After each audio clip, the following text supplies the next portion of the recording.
All right, everybody, welcome into episode 252 of the Leaning Into Leadership podcast. As always, I am Dr. Darrin Peppard. And early in my career as a high school principal, I had this belief that leadership meant being everywhere and doing everything. If there was a problem, I fixed it. If there was a decision to be made, I made it. If there was somebody who needed support, I showed up, no matter what the cost. From the outside, I know that probably looked a lot like leadership. But inside, I was exhausted. I was trying to be a version of a leader that I thought people really needed, not necessarily the leader that I actually was. That tension between who we are and who we think we're supposed to be, that is exactly what our conversation today is all about. My guest on the show today is Scott Borba. Scott is a superintendent/principal in Central California, and he's the author of a new book, The Leader You're Not, and why it's just as important as the leader you are. In this conversation, Scott and I talk honestly about identity, about perfectionism, about imposter syndrome, and the freedom that comes when leaders stop trying to be the superhero. One of the moments that really, really helped me shift this when I was a school leader was when I realized that I couldn't lead well if I wasn't seeing clearly. I was that leader who was just running from meeting to meeting, crisis to crisis, and convinced that being busy was the same thing as being effective. The problem was I wasn't spending enough time where the real work was happening. Now, for school leaders, that real work is in the classroom. That real work is supporting your teachers and supporting your students. And that is a big part of why I'm so proud to partner with DigiCoach. You see, DigiCoach helps leaders slow down just enough so that they can be intentional, so they can actually get into classrooms, capture meaningful observations, and turn what they see into focused, growth-centered coaching conversations. You see, when leaders have clarity about what's happening in the classrooms that are in their building, they can stop guessing, they can stop reacting, and actually lead with purpose. Because, after all, leadership isn't about doing everything. It's about seeing what matters most and then supporting it well.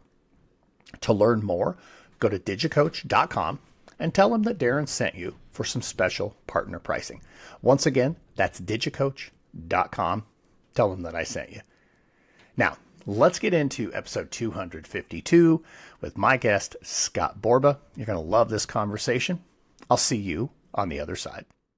So most of you are aware of this, but for me, especially when I first became a high school principal, I probably struggled a little bit with my identity as the leader of the campus. Most of you have heard the story here on the pod many, many times, where I felt like I had to be this superhero and I had to do everything for everybody. And I think the reality was I certainly wasn't leading a whole lot. And the leader that I was is not who the people needed. But more importantly, it's who I wasn't that was lacking. And that's why today's conversation, I think, is going to be so special. Joining me on the show today is Scott Borba. Scott is the author of a recent book titled The Leader You're Not, and why it's just as important as the leader that you are. I'm so excited about this conversation, and I'm so intrigued by this book. So, Scott, thanks for joining me here on the podcast.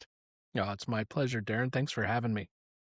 Yeah, absolutely. Absolutely. So let's do this really quick, Scott, just to kind of orient our leaders and our listeners into who you are. Maybe just, I don't know, share a little background. Tell us a bit about who you are, where you are, what you do, and maybe just a touch of what inspired you to write this book. Oh, all right. Scott Borba, superintendent principal, Grand Union Elementary School District in Central California, the Central Valley. It's a small district, rural district, surrounded by agriculture, serve a predominantly Hispanic, Latino population, low income families, hardworking. Small district leadership, I love it. It's personal, it's hands on, it's deeply relational. And I love being a small district superintendent. I see everything up close, challenges, breakthroughs, the people, they're around me. I mean, right now, I have the kindergarten playground right out my back window. Usually there's screaming and laughter in the background, which I love.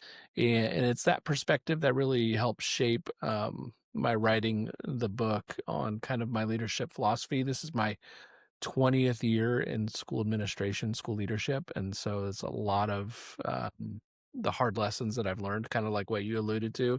Uh, Hold on a sec. There we go.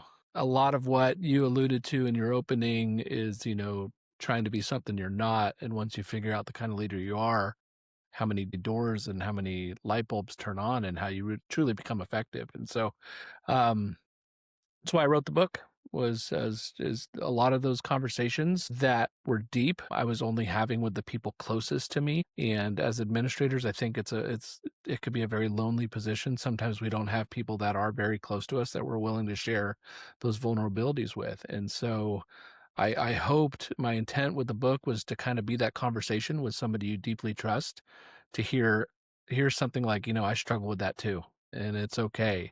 And kind of that connecting component of, we're all feeling the same way.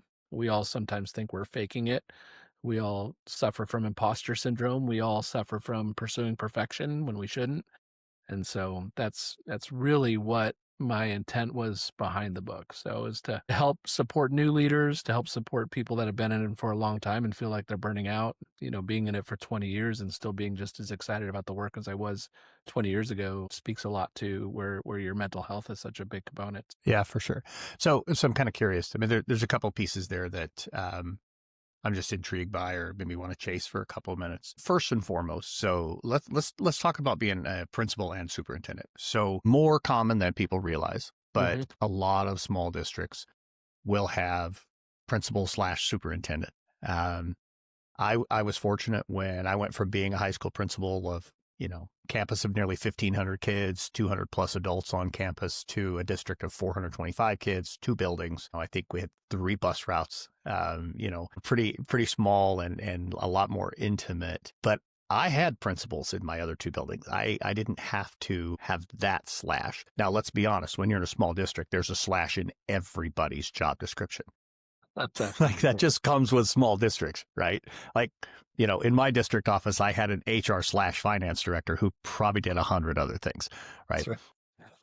That's Let's talk just a little bit about that, and then I definitely want to come back to the other thought that I have in my head. But that superintendent slash principal, they're very unique and distinct responsibilities in each job.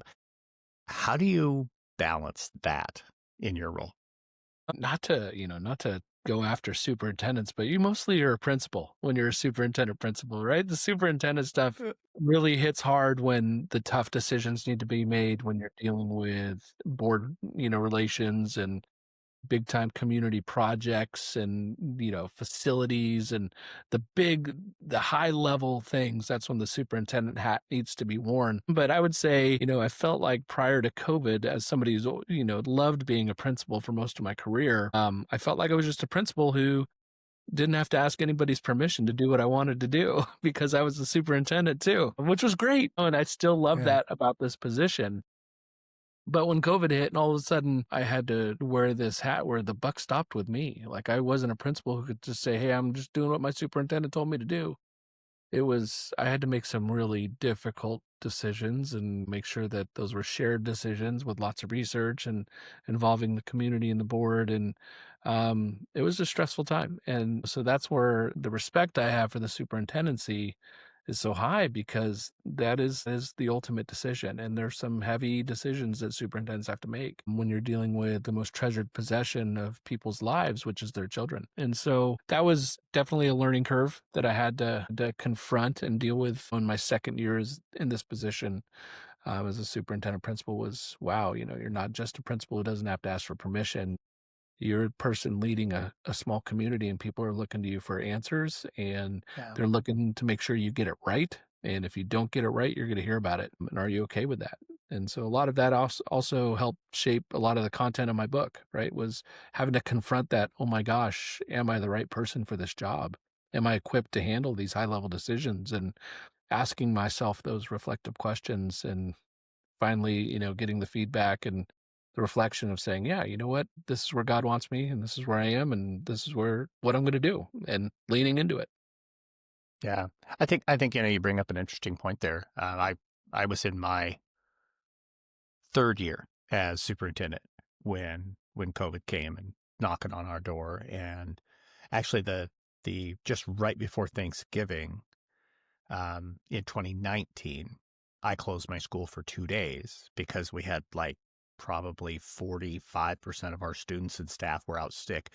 Honestly, probably the first wave of COVID in Colorado Yeah. had come Yeah. through already at that point. And we had 2 days on the calendar, I think, for the Thanksgiving week. And I just pulled the plug and just said, you know what, everybody just stay home, get healthy. I was concerned even then, Hmm.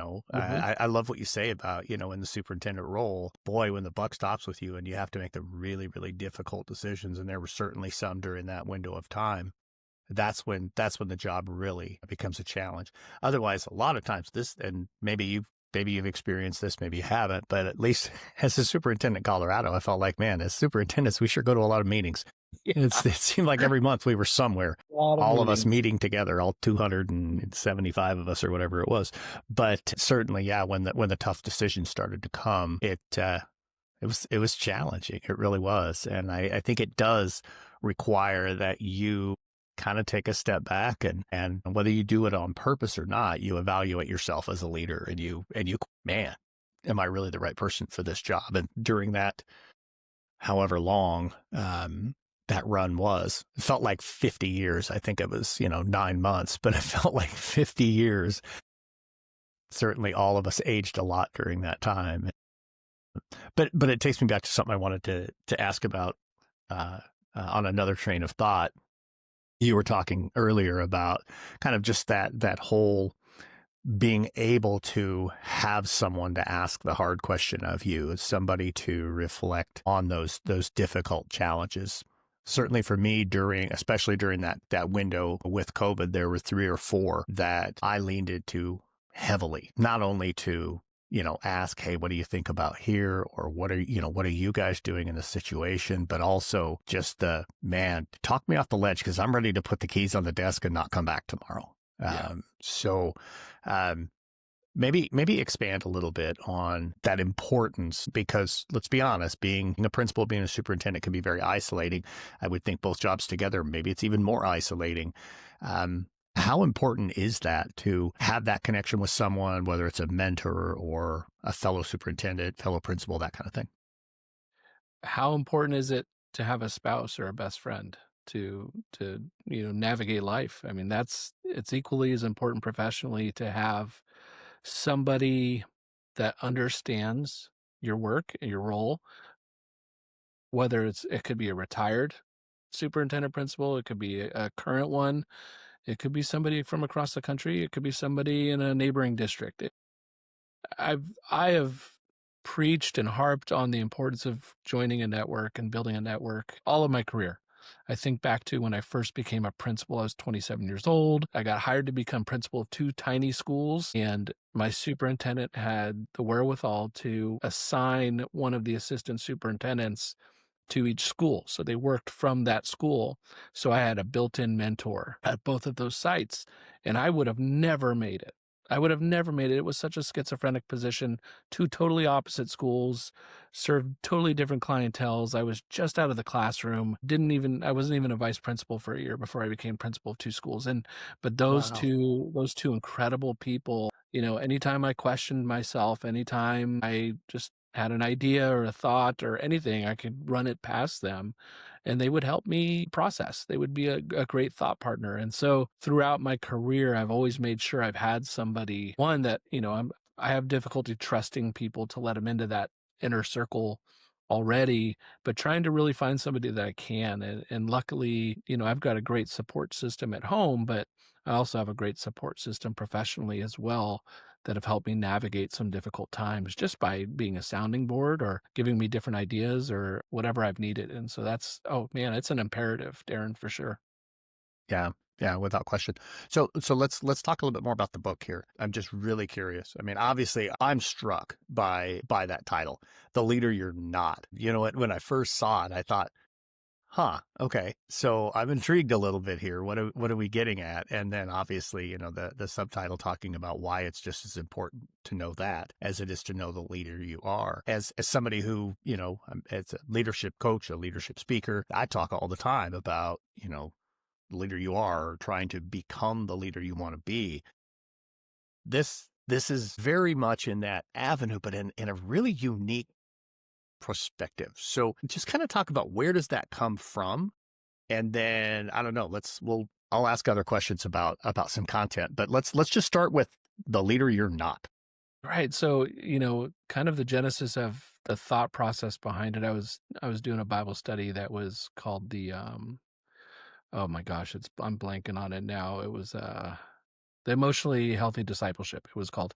And so it was talking about just how important it is to excavate parts of your past, help you understand, some of the dark spots and blind spots in your life that maybe you've never dealt with, and shine a light on them and confront them. And a very, a lot of based in psychology, but this had a more spiritual lens to it. And I kept connecting it to my professional life. And so then I just started journaling and reflecting on the idea that where I was growing spiritually, and started journaling a lot of my professional thoughts in that way. And then I did StrengthsFinder by Gallup. I brought a coach into our district, and they ran my team through StrengthsFinder, and the idea of blind spots, came up. You have these strengths, you have these top 5 strengths, but there's actually some dark sides to your strengths. If you're highly relational, it means that you're not, something else. And so all these ideas were floating in my head, and it just made me really confront that question, which is, who have I been really trying hard to be? Because I've read books and I want to be like, I've heard Sanfilippo speak, and I've gone to, different presentations, and I'm like, man, I want to be that. I want to do that. And I kept feeling like I fell short. And then I feel like, man, I'm not enough, and I'm not a good leader if I'm not doing all these things. And kind of that imposter syndrome started creeping in. And I just said, that's not who I am. This is the leader that I am. Here are my strengths. This is where I can thrive. And I trust the people around me to pick me up and support me in the ways where I don't lead well. And so as I started having conversations with other leaders, and they were feeling these same feelings that I was feeling, and the idea of, I love when I wrote chapter 3, that one just kind of spewed out on the cost of perfectionism. But all throughout my career, just trying to be something that I really wasn't, was this perfect leader, this Facebook leader, right? This social media leader who Yeah. just, man, you post the perfect image of everything you're doing on your campus. And it's like, but you're not showing the real side of what happens every day, and how you come back into your office and you're like, I totally screwed up that conversation with a teacher. I didn't ask enough questions. I was very confrontational because I was dealing with something else 2 seconds before I talked to it. And so we have these human mistakes that we make. And so really the book just became about capturing all those thoughts, organizing the ideas, and getting people to become really more self-aware as a leader. And because as I started becoming more self-aware in my own leadership, the response I started getting from the people around me was blowing me away. And I was starting to see it, because now I was looking at it through this lens of self-aware leadership and servant leadership, and making sure that delegation isn't a bad word. And how do I deal with criticism? Do I take offense to it? Am I scared of getting feedback because I don't like getting negative criticism? And so if I'm scared of it, am I even asking for feedback? And if I'm not asking for feedback, am I really growing? And so I saw all these barriers of like, wow, I've really not done it as good as I could have for a long time, because of all these fears that only I was dealing with. And so I had to confront them. And once I did, I noticed how much more freeing it was. I noticed how much more enjoyment I got out of the work. And I just became a better leader. I started asking people more questions, and went into conversations with this, hey, I don't know everything, and that's okay. What do you know about this? The response I got was incredible when I humbled myself to say that I don't have to be the one that has every answer. It's a trap that, I won't say all, because that's a maybe a dangerous term to use, but nearly all early career leaders fall into in some way, shape, or form. I mean, you just describe yours. I quickly talked about mine at the top, where just trying to be the superhero to everyone all the time. Certainly, as we mature as leaders, we start to understand the power of delegation. We understand the power of leaning into our strengths and leaning into other people's strengths and letting them do the things that that they're gifted to be able to do, and also that are part of their responsibilities. I'm curious. There's so much good stuff that you just said. I'm trying to narrow in my mind which direction I want to go. I love that you talked about that comparison trap, where, you called it Facebook leadership, where, you see all these people and they're doing this, that, and the other thing. And, oh my gosh, I have to be more like that person. Oh gosh, I better go get a cart and roll around because apparently that's what you're supposed to do. Or I got to go do this, or I got to go do that. But what I really like that you talked about is that perfectionism, and that high cost of perfectionism. When we think we have to be perfect, that it just doesn't end well. I'm curious, you kind of talked about this, but maybe if you can go a little deeper, because I think this is something really important for leaders to hear. How did you come to terms with you don't have to be perfect, and it is okay to not always know the answer? Or what do you tell other leaders in that area? Yeah. I noticed I wasn't growing and progressing as much as I am now, because I was striving for this perfect idol of a leader that I'd created in my mind based on so many things, based on books and speakers and Instagram posts and things like that. That's a hard transition, because I had an epiphany, but my staff didn't. So they still Yeah, came to me asking me to solve their problems. And I had to start saying no. I started asking more questions, as opposed to, yeah, I'll fix it, because I'm the yeah, hero. It turned into, well, what do you think? What can you do? Or is there somebody else on our campus that has a strength there? And so I got much better at asking questions. I mean, I'm definitely not perfect at it yet. I still fall into problem solving mood from time to time. I think I'm wired that way. So it's not natural for me to kind of do the judo move and redirect somebody's problem right, solving back into their court. But what I've noticed, the more I've done it, the more I've built leadership. I've empowered my staff to become leaders themselves. They find more satisfaction. Their solutions are often 10 times better than what mine would have been. And so it's just basically, you have to get to the point where you have enough humility to say, look, nobody's doing the work perfectly. I'm not perfect. And to me, I even got to the point, Darrin, where, when I was ready to just throw the keys across the table during COVID, like many of us were, I had to ask myself, what's my legacy? Where am I most important? And it's with my family. As much as I love this work and it's been a mission for me, the minute I leave this job, I'm replaced by somebody and yeah, quickly forgotten by most. And just kind of swallowing the pill of you're really not that important helped me to step back and to really focus on being more important where I needed to be, which helped me achieve more balance, which helped me do my job more effectively, which helped me not, loathe Sunday nights, knowing that I was going to have to go to work Monday morning. I love Sunday nights now. I love coming into work Monday. My Monday mornings feel just like my Friday afternoons do. I love going home to be with my family, but I love coming to work to be with these students and my staff. And I hadn't always felt that way like I do now. And there's just so much more satisfaction when you can finally humble yourself to admit that you're not an important enough person in any organization to say that everything needs to flow through me.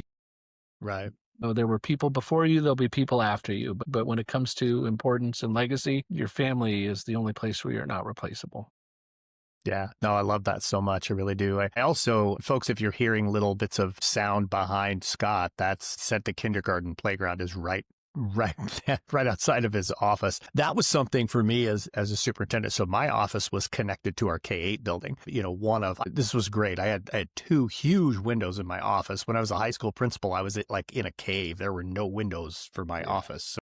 finally I have these incredible windows, and right out the window was the elementary playground. And it was very good at keeping me grounded and reminding me what matters when you're at work, and what is it that you're really trying to accomplish? Who are you trying to accomplish it for?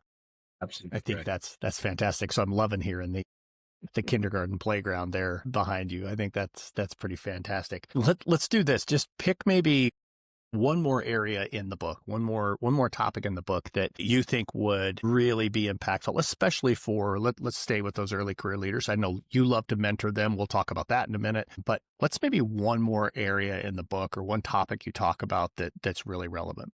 One that just popped into my head. I mean, each of these chapters is, deeply impactful to me, but it was one of my later chapters on saying no, on how every yes comes with a cost. And, when you're a lot of what I found, not only trying to be perfect early in my career, was I tried to please everybody, right? And try to make everybody happy, and quickly realizing that I said absolutely impossible no matter what you do. So understanding that when you say yes to something, it's going to cost you.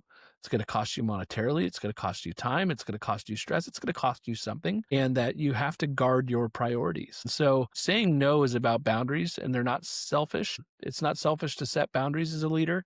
You have to set boundaries for your school. It's nice when times are great, when you can say yes, as long as it's aligned with a vision and a mission that you all have agreed upon as an organization. But yeah, that was one that was like, that was hard for me early on. It's something I've definitely gotten better at, much to the dismay of some of my staff, where I do say no more often. I'm still Yeah. like to say yes, of course, but they know to ask the right questions though. And they know Yeah. what to ask for because they know what we're trying to achieve. And so when they come in and they ask for permission or ask for funding or to change something, they know when they're going to get a yes from me. And that's helped because we do less better now at this stage in my career, where I think I tried to do a lot more early on. Any new program or something would come along. Oh, that looks great. My teachers, I want to try this. I want to try this. And you're telling yourself, well, the books I read said, let my teachers, be creative and empower your teachers. Yeah, but if you say yes to everything, all of a sudden it just becomes a hot mess, and so you have to be the Yep. person that sees the whole system, and you have to be able to say yes and no at the right times. A very important lesson for leaders is understanding that you will not make everybody happy. One of my favorite quotes, Steve Jobs said once, if you want to make I people just happy, don't be a leader, well, sell ice cream. well, ice cream. I love That's that one. Yeah. yeah, absolutely right, because that's just the way that it goes. So certainly a good one that you chose there. I love that so very much. Dan, our time is flying here, but before I get to my last question that I ask everybody, I do want to ask a little bit about some of the mentoring that you do with other leaders, what that looks like, that type of thing. So talk a little bit about how you are mentoring other leaders now. Yeah. I've taught for 12 years at the local university. I teach in the admin program, teach school law. So that's been fun for me. That's been something that's energized me for the last, little over a decade, where I get to help support leaders before they get into the profession. And so but more recently, this is the third year here in my county. I've chaired what's called the Merced County Principals Network. And I've just, trying to build a space for leaders to grow and connect and learn with one another, because that's something that's, like we talked about earlier, just that networking is such a critical piece in terms of burnout, that if you're not connected with other leaders, you're probably not going to last very long. You're going to become part of that statistic of, school administrators last 3.5 years or something like that. So I don't want that statistic in the county where I live and work. So I'm trying to support principals in saying, hey, let's get off of our campuses once a month.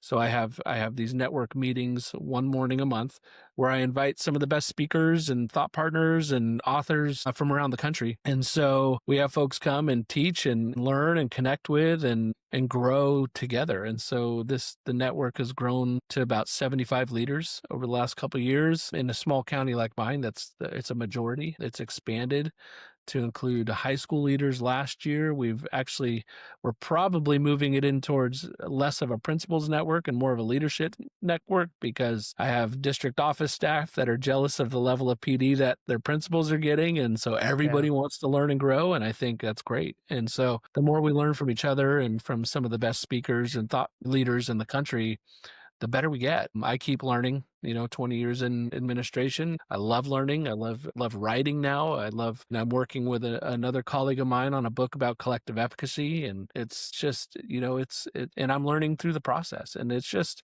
anything I could do to support people in this position, because the principalship and schools and public school employees and the work we do is just so important, man. It's so important. And I hate seeing it get attacked. Just a staunch advocate for our profession and the people within it. And I just want to do my part to make an impact in that area.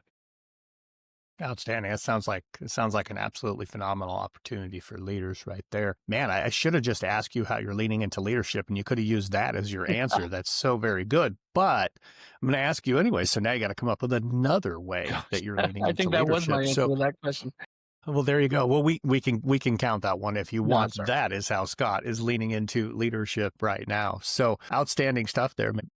How do people get in touch with you? How do they find you? How do they connect with you? We'll put a link for the book down in the show notes, but let people know how they get connected with you.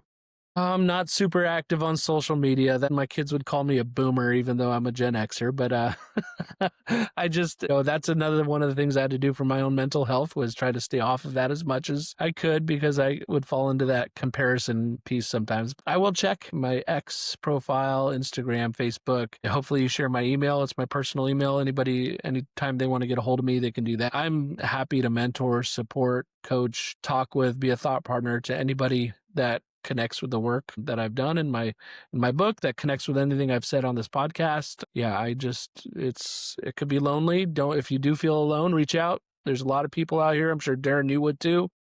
Mm-hmm. But we're here to help, right? We've been there, we've done that, and we've gone through some stuff, and we don't want you to go through it alone. Yeah, outstanding stuff, man. This has been such a great conversation. I really appreciate it. I'm glad we finally were able to sit down together and get this done. Just thank you again so much, Scott, for joining me here on Leaning Into Leadership.